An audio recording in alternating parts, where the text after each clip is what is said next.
los próximos minutos vamos a estudiar la lección número 29 de nuestro manual, el segundo tomo, y el título de la lección es La fe de Jesús.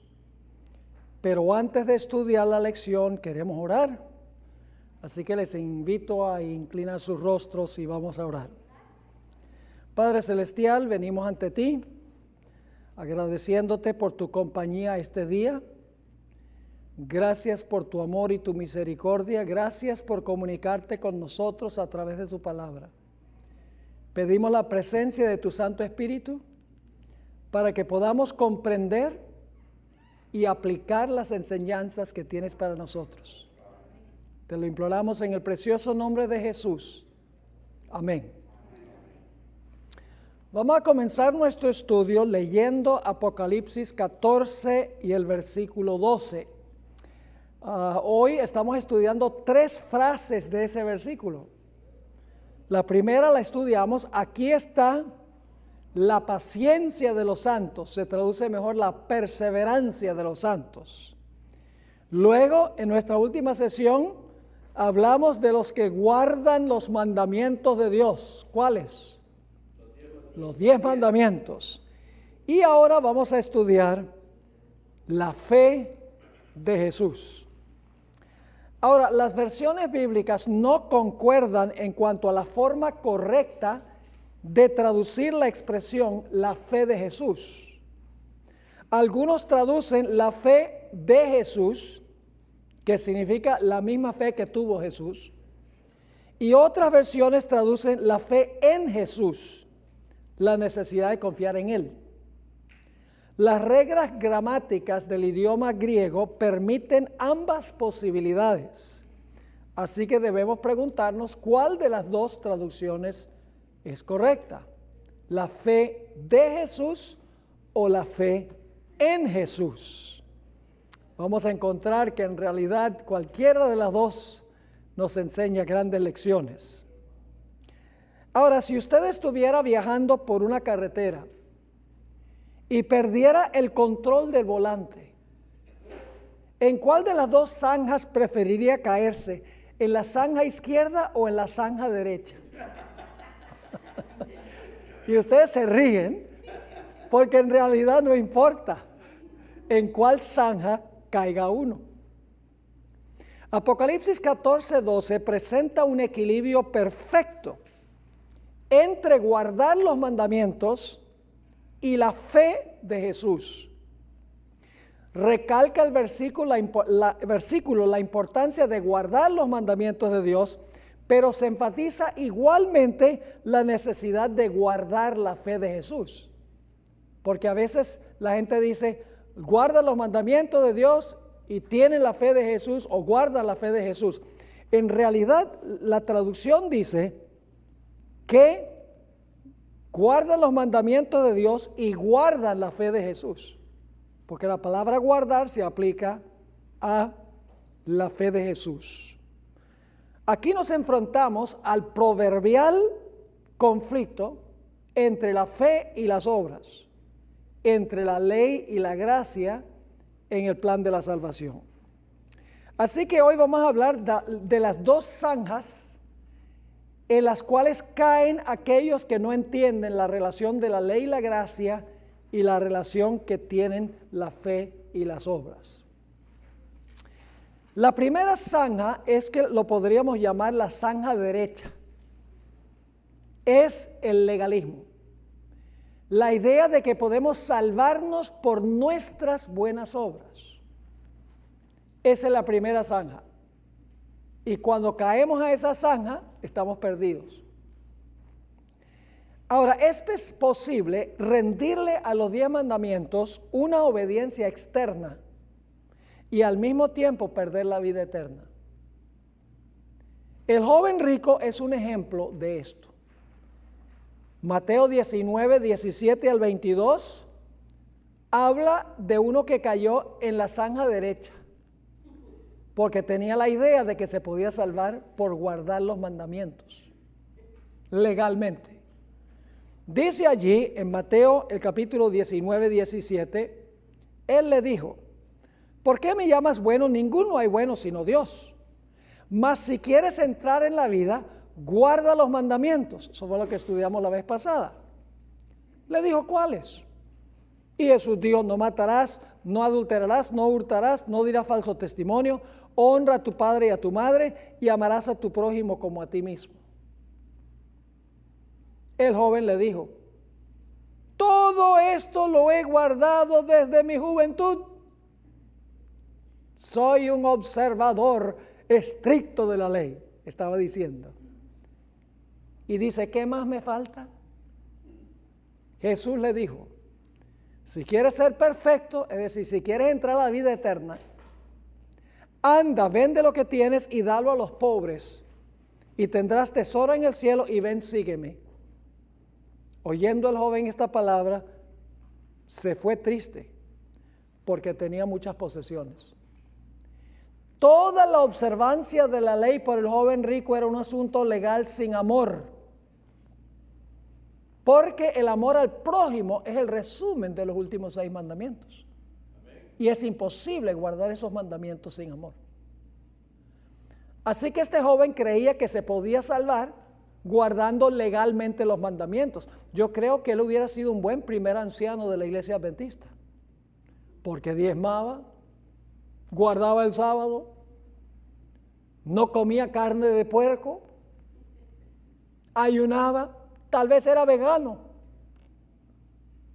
cumplía con todos los requisitos, pero no salía del corazón por amor, sino que lo hacía por sus propias fuerzas, por ganar méritos con Dios.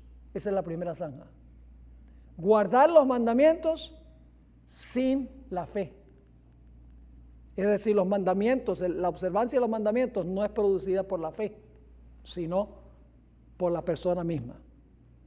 También tenemos la historia del fariseo y el publicano que ilustra esta zanja. Lucas 18, 9 al 14 dice: a unos que confiaban en sí mismos como justos y menospreciaban a los otros, es decir, no tenían ningún amor, ¿verdad? Dijo también esta parábola: 2 hombres subieron al templo a orar. Uno era fariseo y el otro publicano. El fariseo, puesto en pie, oraba consigo mismo. ¿Con quién oraba? Con él mismo. De esta manera: Dios, te doy gracias que no soy como los otros hombres, ladrones, injustos, adúlteros, ni aun como este publicano. Ayuno 2 veces a la semana, doy diezmos de todo lo que gano. ¿Qué clase de espíritu tenía el fariseo? Era autosuficiente. Obedecía la ley por obligación, no por amor, porque despreciaba a los pecadores, al publicano. ¿Cuál era la actitud del publicano? Mas el publicano, estando lejos, no quería ni aún alzar los ojos al cielo, sino que se golpeaba el pecho diciendo: Dios, sé propicio a mi pecador. El fariseo se consideraba guardador de la ley y no consideraba que era pecador. ¿Y qué dice Jesús? Versículo 14: os digo que este, es decir, el publicano, descendió a su casa justificado, es decir, perdonado, porque reconoció su necesidad, su pecado, antes que el otro, porque cualquiera que se enaltece será humillado, y el que se humilla será enaltecido. Otro ejemplo de la zanja derecha, donde la gente cae para perder la salvación, está en la historia del hijo pródigo. En la historia del hijo pródigo hay 2 hijos. A veces recalcamos uno solo. El hijo pródigo, el que se fue de la casa. Pidió su parte de la herencia, se fue, consiguió unos amigotes, y mientras había dinero, los amigos estaban ahí.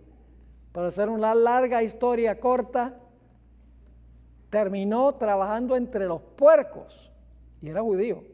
Los judíos ni siquiera pueden tocar a un puerco. Estaba trabajando y compitiendo por la comida de los puercos.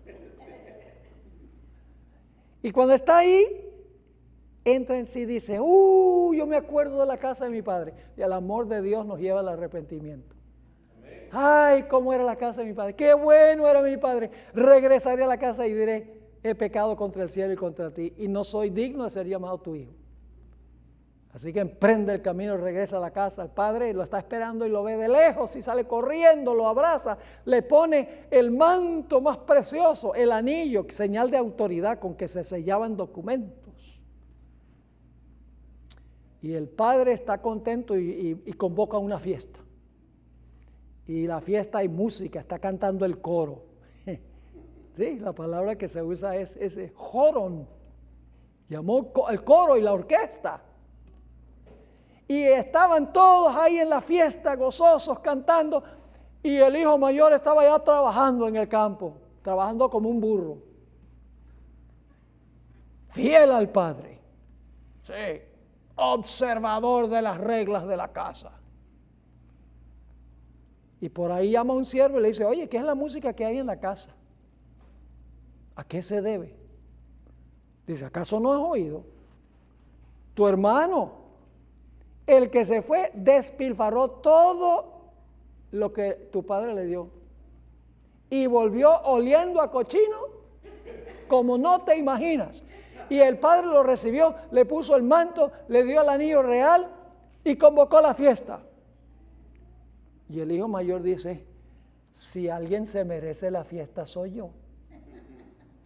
Porque yo he servido a mi padre. Era un hijo que servía al padre como siervo. Por ganar el favor del padre. Por ganar la herencia del padre. Servía al padre. No por amor. Inclusive ni siquiera quiso entrar, dice la historia. Ni siquiera se refirió a su hermano como hermano. Le dijo al papá, este hijo tuyo. El hijo mayor representaba a los legalistas. Los que obedecen todas las leyes de la casa.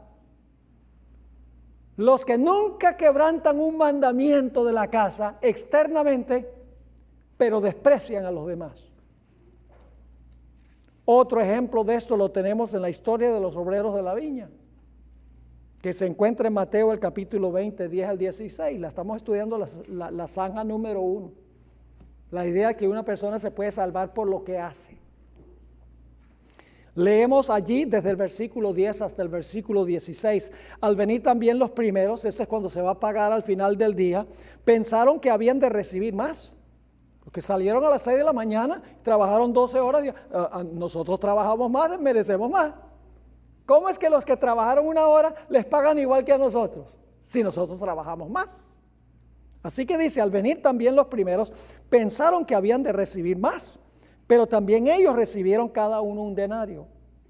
Y al recibirlo, murmuraban contra el padre de la familia, diciendo, estos postreros han trabajado 1 sola hora y los has hecho iguales a nosotros, que hemos soportado la carga y el calor del día.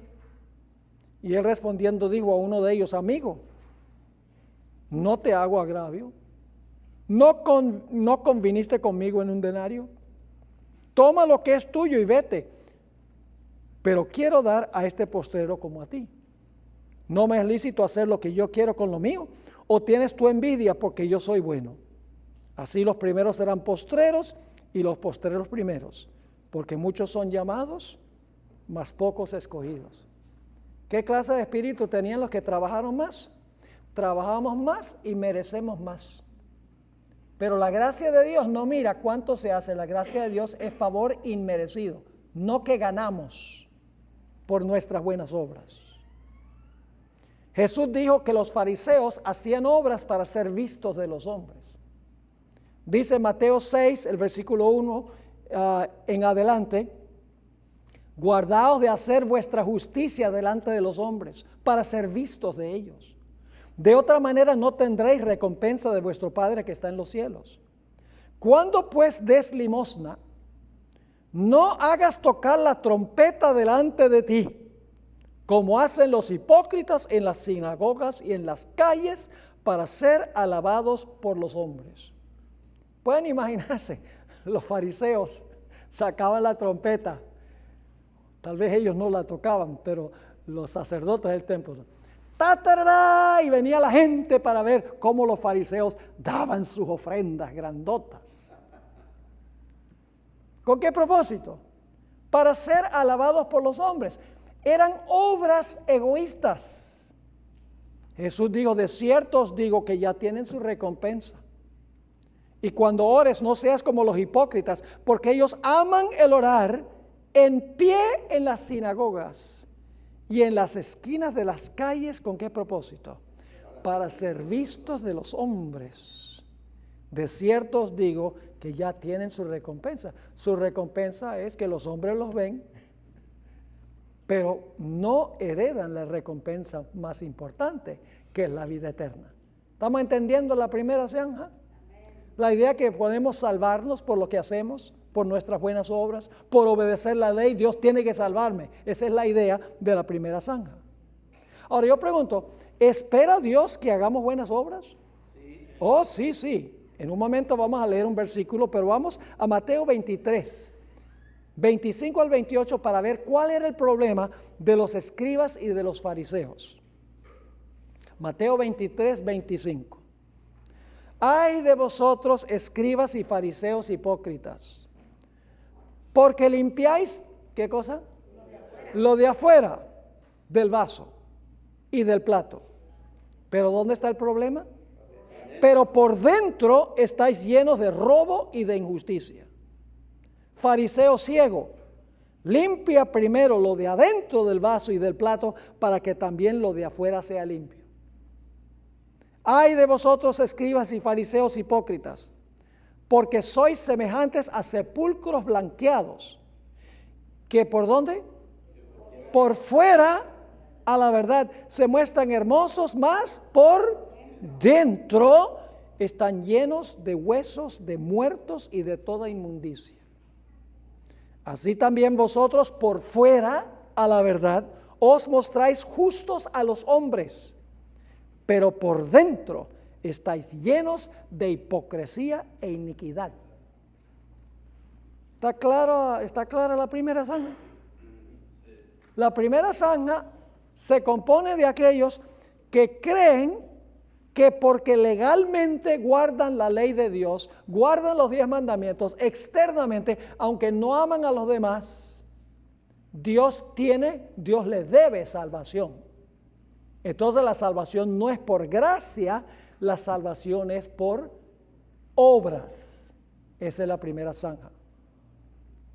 Pero hay una segunda zanja. La idea de que Dios nos va a salvar sin obras. Porque Dios derrama la gracia y por lo tanto no tenemos que guardar los mandamientos. Es la otra zanja, la zanja izquierda. Y los que caen en esa zanja están tan perdidos como los que están en la zanja derecha.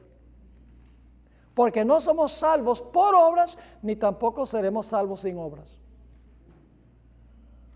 Noten lo que dice Mateo 5:16, que pasé por alto. Así alumbre vuestra luz, dice Jesús, delante de los hombres. ¿Hay algún problema que nuestra luz brille delante de los hombres?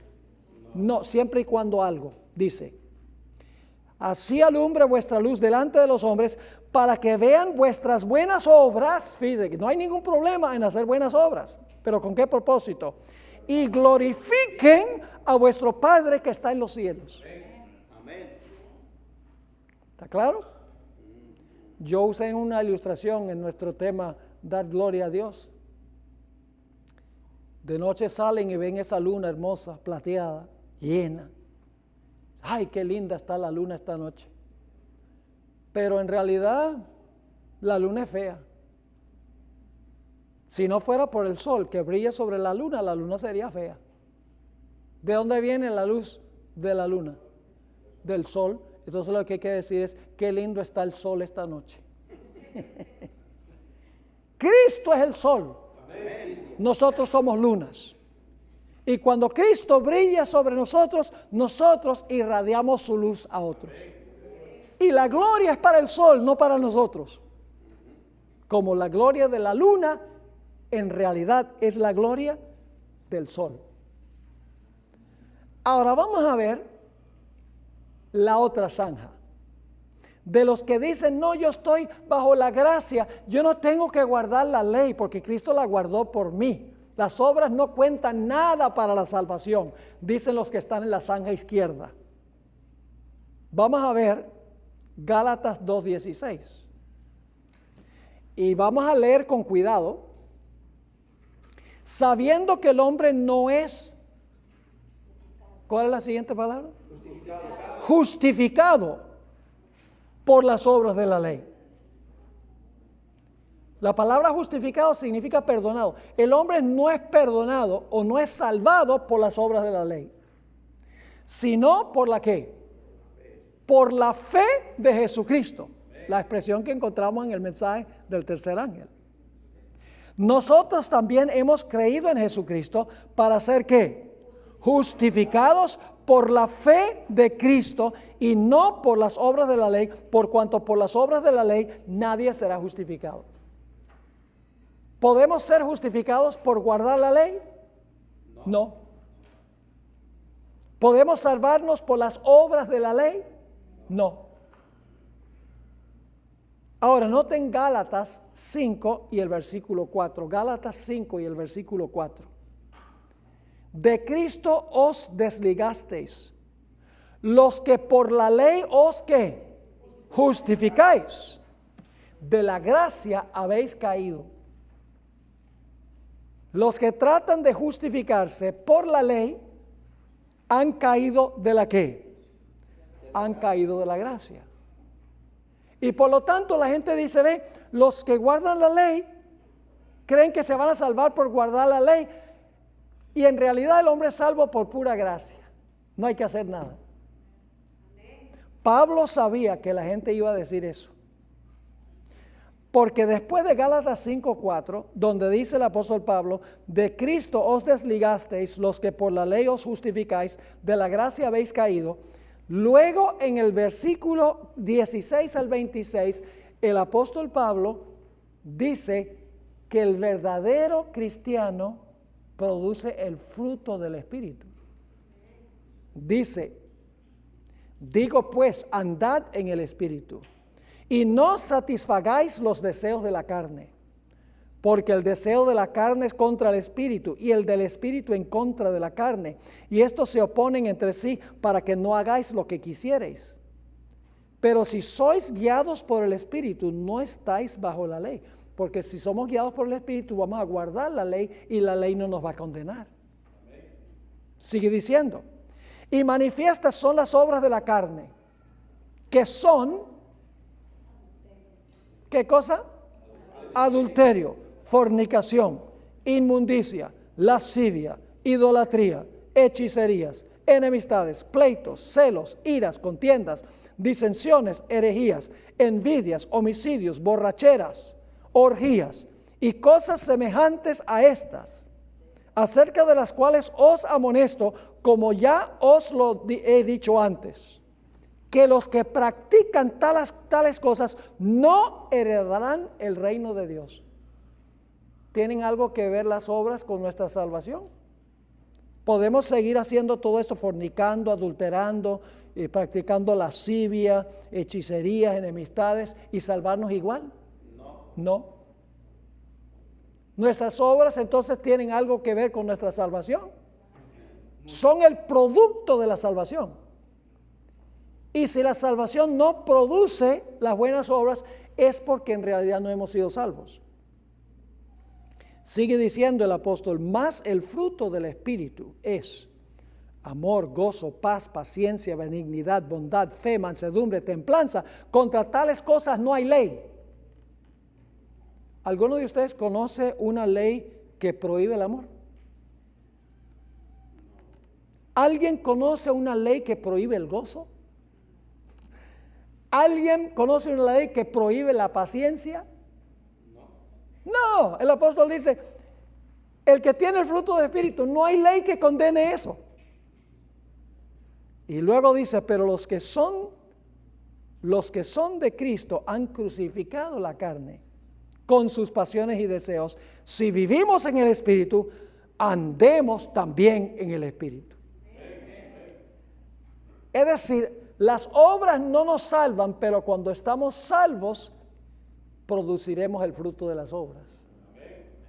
Ahora, los protestantes de hoy en día a veces interpretan mal algunos versículos de la Biblia, porque quieren seguir pecando y decir, bueno, la gracia de Dios nos salva.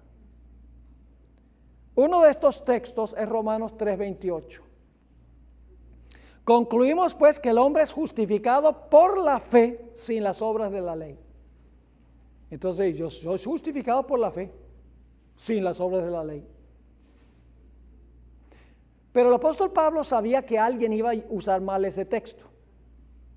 Que alguien iba a decir, soy justificado por fe y no por las obras de la ley. No importan las obras entonces. Pablo sabía que la gente iba a decir eso. Y por lo tanto en el versículo 31, el apóstol Pablo escribió, luego por la fe invalidamos la ley. No. En ninguna manera, sino que confirmamos la ley. Otro texto mal interpretado es Romanos 5:20. Pero la ley se introdujo para que el pecado abundase, mas cuando el pecado abundó, sobreabundó la gracia. Y he escuchado a algunos cristianos decir, donde hay mucho pecado, hay mucha gracia. Así que pequemos mucho para que haya mucha gracia. El apóstol sabía que la gente iba a usar ese texto así, mal interpretado. Y por lo tanto, en el siguiente versículo, bueno, el versículo 21 es parte de esto, pero luego el apóstol Pablo dice, en el capítulo 6 y el versículo 2, versículo 1 y 2, ¿qué pues diremos? ¿Perseveraremos en el pecado para que la gracia abunde? Como dicen algunos cristianos, en ninguna manera. Porque los que hemos muerto al pecado, ¿cómo viviremos aún en él? Pablo sabía que la gente iba a interpretar mal ese texto. Sí. El texto favorito de todos los textos, para aquellos que quieren decir que se pueden salvar por gracia y que las obras no importa, que la obediencia no importa, es Romanos 6:14. Porque el pecado no se enseñoreará de vosotros, pues no estáis bajo la ley, sino bajo la gracia. Y entonces la gente dice, ustedes los adventistas están bajo la ley porque creen que tienen que guardar la ley, pero nosotros somos libres, estamos bajo la gracia y no tenemos que preocuparnos por nuestras obras. Pablo sabía que la gente iba a usar eso de esa manera, así que enseguida corrige. Versículo 15. ¿Qué pues? ¿Pecaremos porque no estamos bajo la ley sino bajo la gracia? En ninguna manera. ¿No sabéis que si os sometéis a alguien como esclavos para obedecerle, sois esclavos de aquel a quien obedecéis, sea del pecado para muerte o sea de la obediencia para justicia? ¿Está claro? Ahora, saben que el apóstol Pablo tuvo algo muy bueno que decir de las buenas obras. Pablo tiene mucho que decir en cuanto a las buenas obras, producidas por la fe. Fe sin obras, obras sin fe no salvan. Muchos adventistas creen que por las obras se salvan.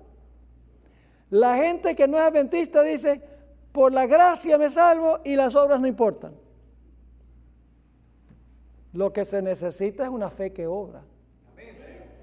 Esa es la fe de Jesús. Guardan los mandamientos de Dios y ¿qué? Y la fe de Jesús. Noten Tito 1:6. Profesan conocer a Dios. Aquí hay cierta clase de cristianos. Pero con los hechos lo niegan, siendo abominables y rebeldes, reprobados en cuanto a toda buena obra. En 1 Juan 2, 3 y 4. Vamos a empezar en el versículo 3 hasta el versículo 6. En esto sabemos que nosotros le conocemos, si guardamos sus mandamientos. El que dice yo le conozco y no guarda sus mandamientos, el tal es Mentiroso. El que dice, yo conozco a Jesús y soy salvo por gracia, no tengo que guardar la ley, ¿es qué? Mentiroso. Y la verdad no está en él. Pero el que guarda su palabra, significa el que obedece su palabra, en este verdaderamente el amor de Dios se ha perfeccionado. Por esto sabemos que estamos en él. El que dice que permanece en él debe andar como él anduvo. Cuando la Biblia habla de andar, figurativamente significa conducta. Es decir, el que permanece en él debe tener una conducta como la que tuvo Jesús. Mateo 7, 21 al 23. Habla de personas que hicieron muchas obras, pero pensaban que no tenían que guardar la ley. Dice allí, no todo el que me dice Señor, Señor, entrará en el reino de los cielos, sino el que hace la voluntad de mi Padre que está en los cielos. Muchos me dirán en aquel día, Señor, Señor, ¿no profetizamos en tu nombre? Y en tu nombre echamos fuera demonios, y en tu nombre hicimos muchos milagros. Estas son gente que profesaba ser cristiana. Sí, porque lo está haciendo en el nombre de ¿quién? En el nombre de Jesús. Profesan ser cristianos. ¿Qué va a decir Jesús? Entonces les declararé, nunca os conocí. Apartados de mí, hacedores de maldad. La palabra maldad, como hemos dicho, es la palabra anomías. Apartados de mí, transgresores de la ley. Se puede traducir la misma palabra de 1 Juan 3:4. Es decir, tiene que haber un equilibrio entre los mandamientos de Dios y la fe de Jesús. Entre observar la ley y producir buenas obras. Entre la ley y la gracia, un equilibrio. Ambos tienen su lugar adecuado, pero hay que ponerlos en su orden correcto. La fe produce las obras. Las obras no producen la fe. La fe que obra salva. Vamos a anotar algunos versículos. Al pie de la página 355. En esto es glorificado mi Padre, en que llevéis mucho fruto y seáis así mis discípulos. Yo pregunto, ¿qué es lo que demuestra que somos discípulos de Jesús? ¿Nuestra fe o nuestro fruto? Nuestro fruto demuestra si tenemos fe o no. Otro texto favorito de los que dicen que porque estamos bajo la gracia no hay que guardar la ley, que es imposible guardar la ley, es Efesios 2, 8 y 9. A donde dice, porque por gracia sois salvos. ¿Cómo? Por medio de la fe. Y esto no de vosotros, pues es don de Dios, no por obras para que nadie se gloríe. Dice, por gracia somos salvos a través de la fe, no por obras. Entonces, las obras no son importantes. El problema es que no leen el versículo 10, el siguiente versículo. Porque somos, ¿qué cosa? Hechura suya, creados en Cristo Jesús, ¿con qué propósito? Para buenas obras, las cuales Dios preparó de antemano para que anduviésemos en ellas. Somos salvos por gracia a través de la fe, pero una fe que obra. Porque dice aquí, creados en Cristo Jesús para buenas obras. La mayoría de los cristianos prefieren la gracia por encima de la ley y la fe por encima de las obras. Pero hay un pasaje en el libro de Santiago que demuestra que la fe y las obras son de igual importancia. Vamos a mirar ese pasaje. Santiago 2, 14 al 24. Saben que Martín Lutero no quería el libro de Santiago. Nunca escribió un comentario sobre Santiago ni sobre Apocalipsis. No le gustaba Apocalipsis, Lutero. Dice, porque yo no encuentro ahí sino dragones y monstruos y números misteriosos. Yo no encuentro a Cristo ahí, decía Lutero.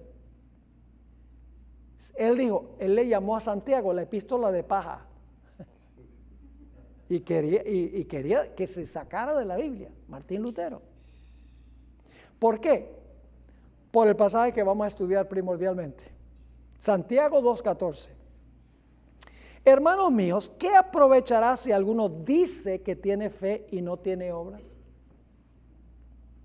¿Cómo es la cosa? ¿Cuál es el problema? Dice que tiene fe, pero no tiene obras. ¿Podrá la tal fe salvarle? Yo pregunto, ¿tienen las obras algo que ver con la salvación? Sí, ahí lo dice. Sigue diciendo. Y si un hermano o una hermana están desnudos y tienen necesidad del mantenimiento de cada día, y alguno de vosotros les dice, en vez de darle lo que necesitan, id en paz, calentaos y saciaos, pero no les dais las cosas que son necesarias para el cuerpo, ¿de qué aprovecha? Así también la fe, si no tiene obras, es muerta en sí misma. ¿Puede una fe muerta salvar al ser humano? No. La fe sin obras es ¿qué cosa? Es muerta. Noten lo que dice en el versículo 18. Pero alguno dirá, tú tienes fe y yo tengo obras. Muéstrame tu fe sin tus obras y yo te mostraré mi fe por mis obras. Las obras demuestran si la fe es genuina o no.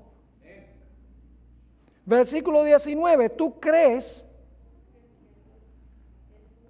que Dios es uno. Bien haces. También los demonios creen y tiemblan. Satanás cree que Cristo murió.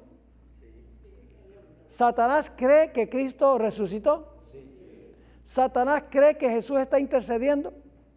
Satanás cree que Cristo viene por segunda vez. Entonces el diablo se va a salvar porque cree.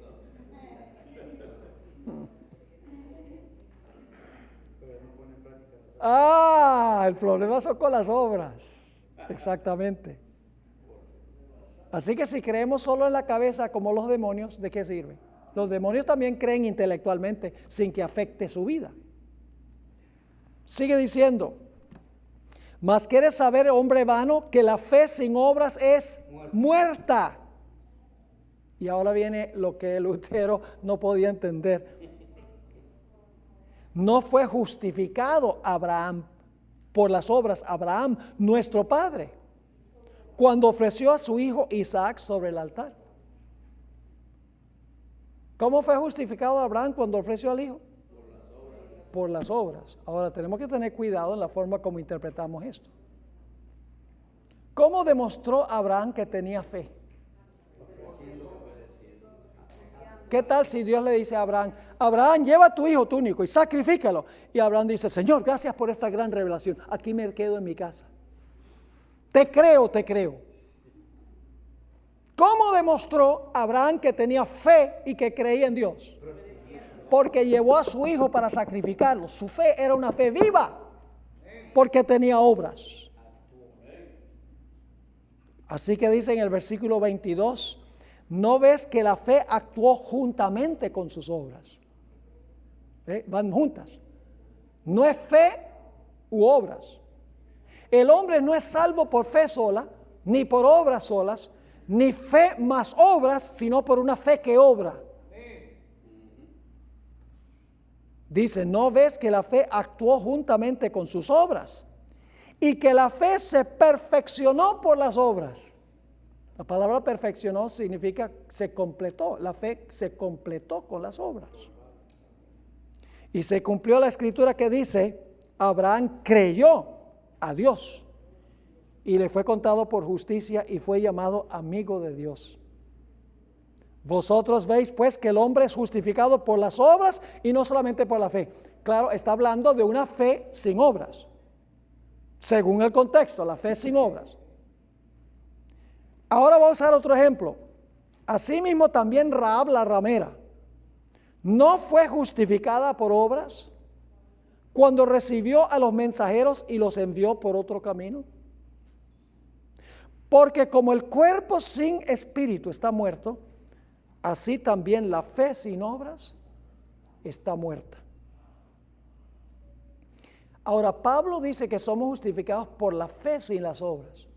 de la ley. Y Santiago dice, ¿no, acaso no somos justificados por obras? Entonces, ¿se contradicen Pablo y Santiago? Vamos a mirar esto en la página 356. Pablo recrimina a los que enseñan que las buenas obras nos justifican y salvan ante Dios.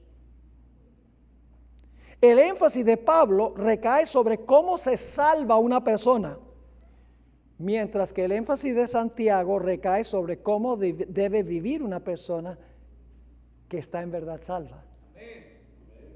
Pablo usa el ejemplo de Abraham al comienzo de su vida, cuando salió de Ur, cuando Dios lo llamó. Santiago se refiere a Abraham al final de su vida, cuando obedeció a Dios al estar dispuesto a sacrificar a su hijo. Pablo escribe a los que necesitan escuchar en cuanto a la gracia de Dios, porque creían que se podían salvar por sus obras. Y Santiago le escribe a aquellos que necesitan escuchar en cuanto a la ley de Dios. Pablo y Santiago definen la palabra obras en forma distinta. Para Pablo la expresión obras de la ley es negativa. Por definición, en los escritos de Pablo, la expresión obras de la ley, eso es negativo. No son buenas obras. Por definición, son obras que la gente hace para ganar mérito ante Dios. Así que para Santiago y Pablo, la definición de la palabra obras es distinta. Para Pablo, las obras de la ley es negativa, pues se hacen con el motivo de ganar la salvación. Santiago usa la palabra obras en sentido positivo, pues son el fruto de la salvación. Pablo condena las obras que no vienen de la fe, y Santiago condena la fe que no produce buenas obras. Pablo y Santiago estaban de acuerdo en su concepto de la justificación por la fe. Después que Pablo escribió que aquellos que procuran justificarse por sus obras han caído de la gracia, en el siguiente versículo dice, porque en Cristo Jesús ni la circuncisión vale algo, ni la incircuncisión, sino la fe que obra por el amor.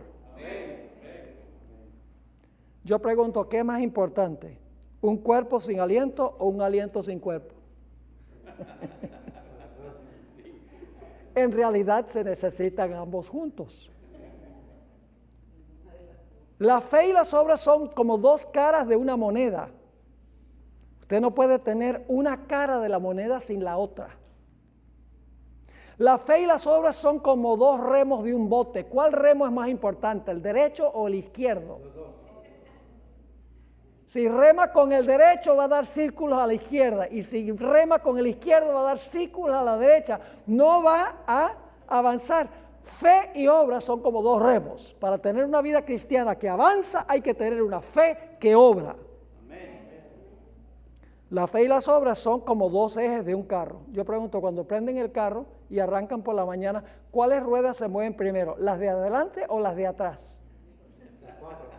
Siempre la gente pregunta, bueno, ¿es tracción delantera o tracción trasera? No importa. Porque si es tracción trasera, el instante que se mueven las ruedas de atrás, las de adelante siguen. La fe es el poder propulsor y las obras es lo que sigue cuando hay fe. El hombre es salvo por gracia, pero será juzgado por obras, porque las obras demuestran si la fe fue genuina o no. La fe es la fuerza invisible que produce buenas obras, y las obras son la manifestación visible de la fe. Pablo escribe sobre la raíz de la salvación y Santiago escribe en cuanto al fruto de la salvación. La fe es la motivación interna de las obras, y las obras son la manifestación externa de la fe. Imagínense que yo le contara una historia interesante. Una historia de un hombre que tiene un árbol de aguacate en el patio. Lleva 20 años con ese árbol y nunca ha producido un aguacate. Dice, wow, este árbol es una vergüenza. Los vecinos la miran, no tiene ni un solo aguacate. Es vergonzoso. Dice, yo sé lo que voy a hacer esta noche, voy a ir a Walmart. y voy a comprar 200 aguacates. Y voy a regresar cuando todos están durmiendo y con hilos yo voy a colgar los aguacates en el árbol. Y toda la noche está colgando los aguacates con hilos. Y por la mañana se levantan los vecinos y dicen, ¡wow! De la noche a la mañana el árbol tiene aguacates, pero están artificialmente colgados. Así son los que hacen obras sin fe. No es porque el Espíritu está en el corazón, sino que cuelgan las buenas obras en su vida. No vienen por la naturaleza del árbol. Noten lo que dice Tito, el capítulo 2 y el versículo 11 al 14. Tito 2, 11 al 14. Porque la gracia de Dios se ha manifestado para salvación a todos los hombres. ¿Cómo somos salvos? Por la gracia de Dios, dice allí. Pero ahora escuchen, la gracia nos enseña algo, enseñándonos que, renunciando a la impiedad y a los deseos mundanos, vivamos en este siglo sobrio, justa y piadosamente, aguardando la esperanza bienaventurada y la manifestación gloriosa de nuestro gran Dios y Salvador Jesucristo. Ahora, ¿por qué se dio Jesús? ¿Por qué es que Jesús nos salva con su gracia? Dice, a quien se dio a sí mismo por nosotros, ¿para qué? Para redimirnos de toda iniquidad y purificar para sí un pueblo propio, celoso de buenas obras. Así que Pablo tiene mucho que decir de buenas obras también. Noten Tito 3, versículo 4 al 8. Pero cuando se manifestó la bondad de Dios, nuestro Salvador, y su amor para con los hombres, nos salvó. ¿Cómo nos salvó? No por obras de justicia que nosotros hubiéramos hecho, sino por su ¿qué? Misericordia. Entonces no tenemos que preocuparnos por las buenas obras, porque aquí dice, nos justificó no por las obras que nosotros hicimos, sino por misericordia, así que no hay que guardar la ley. Sigamos leyendo. Por el lavamiento de la regeneración y por la renovación en el Espíritu Santo, el cual derramó en nosotros abundantemente por Jesucristo nuestro Salvador. Ahora escuchen, para que justificados por su gracia viniésemos a ser herederos conforme a la esperanza de la vida eterna. Palabra fiel es esta, y en estas cosas quiero que insistas con firmeza, para que los que creen en Dios, ¿qué deben hacer? Procuren ocuparse en buenas obras. Estas cosas son buenas y útiles a los hombres. Ahora vamos a leer unas citas de la hermana White sobre lo que significa la fe de Jesús. En realidad el mensaje del tercer ángel, hermanos y hermanas, cuando dice los mandamientos de Dios, eso es guardar la ley. La fe de Jesús es el poder que nos ayuda a guardar la ley. Fe y obras, ley y gracia, pero en su orden correcto. Fíjense lo que escribió Elena White, Mensajes Selectos, tomo 1, página 438. Es esencial tener fe en Jesús y creer que habéis sido salvados por Él. Pero hay peligro de tomar la posición que muchos toman al decir estoy salvado. Muchos han dicho, usted tiene que hacer buenas obras y vivirá. Sin embargo, aparte de Cristo, nadie puede hacer buenas obras. Muchos dicen hoy, cree, solamente cree y vivirás. La fe y las obras van juntas. El creer y el hacer se entremezclan. ¿Ven el equilibrio? Ahora fíjense la siguiente cita. Se ha perdido de vista la fe de Jesús. Esta ha sido tratada de una manera descuidada. No ha ocupado la posición destacada en la cual le fue revelada a Juan. Ahora está hablando ella de la fe de Jesús en el mensaje del tercer ángel. La fe en Cristo como la única esperanza del pecador ha sido dejada fuera de consideración y excluida, no solo de los discursos, sino también de la experiencia de muchísimos que dicen creer en el mensaje del tercer ángel. ¿Qué ha sido excluido? La fe en Cristo. La fe de Jesús, en otras palabras. Ahora sigue la cita. El mensaje del tercer ángel, fíjense que está comentando sobre la fe de Jesús en el mensaje del tercer ángel. El mensaje del tercer ángel es la proclamación de los mandamientos de Dios y la fe de Cristo Jesús. Los mandamientos de Dios han sido proclamados, dice ella, pero la justicia de Jesús, dándole igual importancia, no ha sido presentada por los adventistas del séptimo día, haciendo que la ley y el evangelio vayan ¿qué? De la mano. No puedo hallar palabras para presentar este tema en toda su plenitud. Luego sigue, la fe de Jesús. Se habla poco, se habla de ella, pero no ha sido entendida. ¿Qué constituye la fe de Jesús? Que pertenece al mensaje de ¿qué? Está comentando de la expresión fe de Jesús en el mensaje del tercer ángel. Aquí está la respuesta. Jesús convertido en el ser que lleva nuestros pecados para llegar a ser el Salvador que perdona el pecado. Él fue tratado como nosotros merecemos ser tratados. Vino a nuestro mundo y llevó nuestros pecados para que nosotros pudiéramos llevar su justicia. Y la fe en la capacidad de Cristo para salvarnos en forma amplia, completa y total es la fe de Jesús. La fe de Jesús significa confiar en su sacrificio, confiar en su vida, confiar que Él cargó nuestra pena, tener fe en Él. Pero esa fe, si es genuina, va a producir obediencia a la ley. Sigue describiendo ella en el libro El Evangelismo, página 143. Está hablando del mensaje de Jones y Waggoner, esos dos campeones en el Congreso de la Conferencia General en 1888. Dice, este mensaje tenía que presentar en forma más destacada ante el mundo al sublime Salvador, el sacrificio por los pecados del mundo entero. Ahora escuchen, presentaba la justificación por la fe en el garante, invitaba a la gente a recibir la justicia de Cristo, esa es la fe de Jesús, que se manifiesta en la obediencia a todos los mandamientos de Dios. ¿Captan el equilibrio? Este es el mensaje que Dios ordenó que fuera dado al mundo.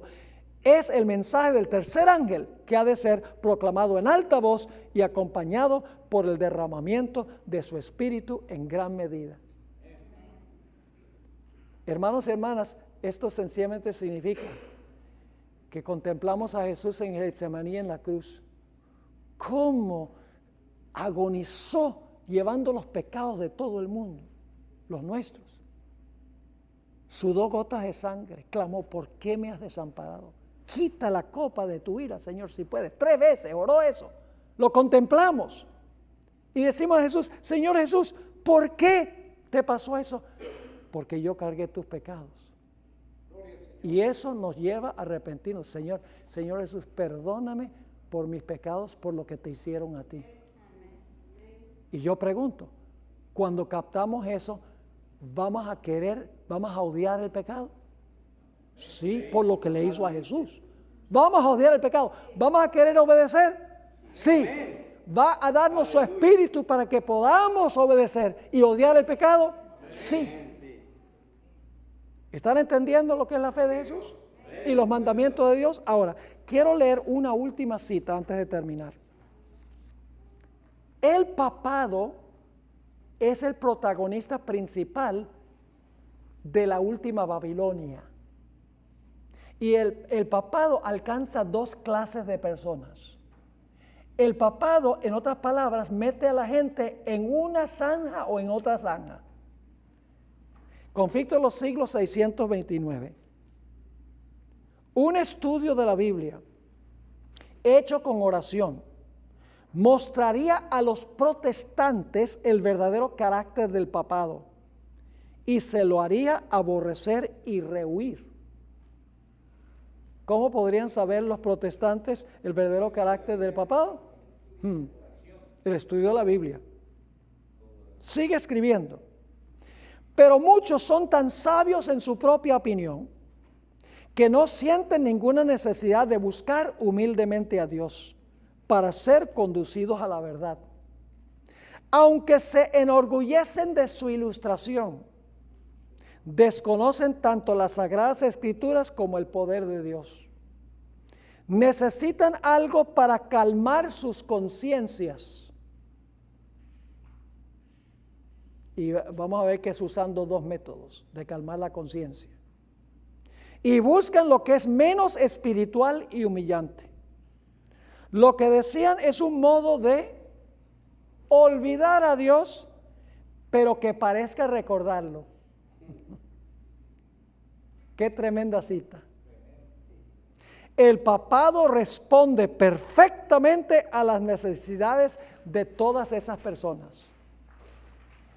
El papado es adecuado a dos clases de seres humanos que abarcan casi a todo el mundo. Los que quieren salvarse por sus méritos, esa es una zanja, y los que quisieran salvarse en sus pecados, esa es la segunda zanja. Tal es el secreto de su poder. ¿Cuál es el secreto del poder del papado? Enseña que una persona puede salvarse por sus obras o se puede salvar en sus pecados. ¿Y cómo lo hace? Yo pregunto, ¿la Iglesia Católica le da muchos medios a la gente para ganar méritos? Peregrinajes, orar el rosario, etcétera, ganas mérito, indulgencia. Pero la Iglesia Católica también hace que la gente fácilmente peque. Sí, pues lo único que tienes que hacer es confesarle los pecados al sacerdote. Y entonces puedes seguir de borracho y mujeriego y no hay problema. Mantén tus pecados confesados al sacerdote humano y estás bien. Así que el papado anima a los que se quieren salvar por sus obras y también a aquellas personas que se quieren salvar en sus pecados. El pueblo de Dios, mis hermanos y hermanas, al final de la historia, presentará al mundo el equilibrio entre la fe de Jesús y los mandamientos de Dios.